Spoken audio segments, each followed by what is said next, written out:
So I got involved in archery when I was about 5 or 6 years old, and found a wood recurve under a neighbor's house, and that's how I kind of got my start into archery. But then spent years after that making my own bows and arrows, and never really had anybody teach me how to do it. It was as simple as just a bent stick with a string between them, so they're pretty crude weapons, to be sure.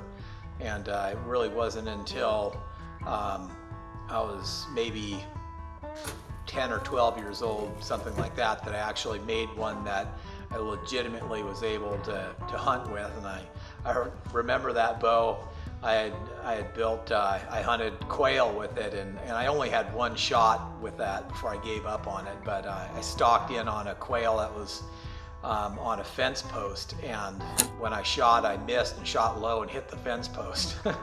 It was a pretty disappointing, to say the least.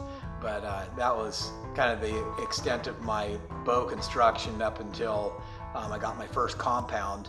And then when I bought Stalker Recurves in 2007, of course, then my bow building was light years ahead of where it had been. And that was my start into building laminated bows.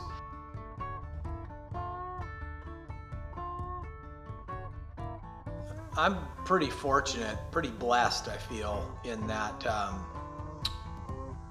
I have a couple of passions in my life, that I've enjoyed since I was a child. And one of those is archery and hunting, and then the other is woodworking. And I've done both of them since I was a kid, and I worked steadily on refining my skills in both areas. There's not often that a person can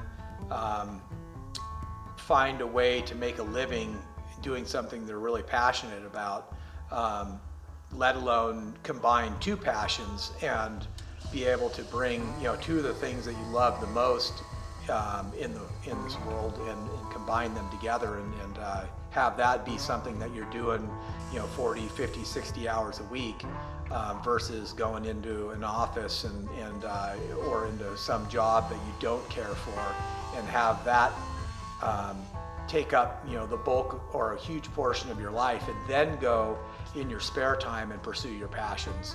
So I really feel blessed that I've been able to take my two largest passions in my life and be able to build bows with it. And then it really, I feel, elevates the quality and the beauty in the bows that I'm building, because it is something I get so much out of, and then each one I build, I'm inspired that much more on the next one to make it more beautiful, refine the designs, the visual lines on them, improve the performance of it, find different woods, specific pieces of wood that have extremely beautiful grain or figure to the patterns, and then seek those out for my customers, and then I'll get correspondence back when I ship the bow out, and the customer will tell me how beautiful the bow is, or that it's the best one they've ever shot as far as the way it fits them, and how they shoot it more accurately than any other bow they've had. And that's extremely gratifying to me on so many levels. It's and then many send back pictures of me of an animal they've taken, and it's like part of me was there with them on that hunt, and helped them in that dream of theirs. So what more could a person ask for? We're blessed, I think, nowadays with a lot of very talented bowyers in this country, and getting a bow is like as personal as choosing a car.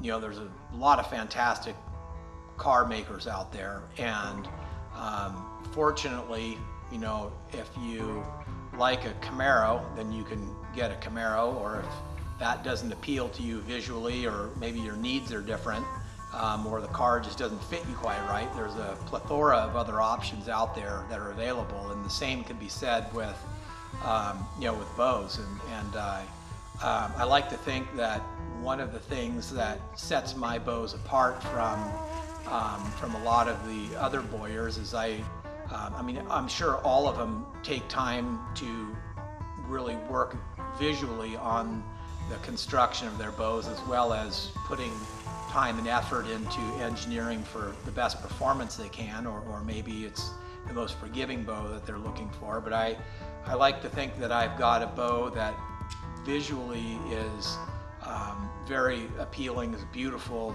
bow. I work hard on refining the lines on my bows, and I also put a lot of effort into trying to get the most performance out of my bows while not sacrificing shootability and forgiveness. And I think that's really what helps elevate my bows above a lot of the others that are available now.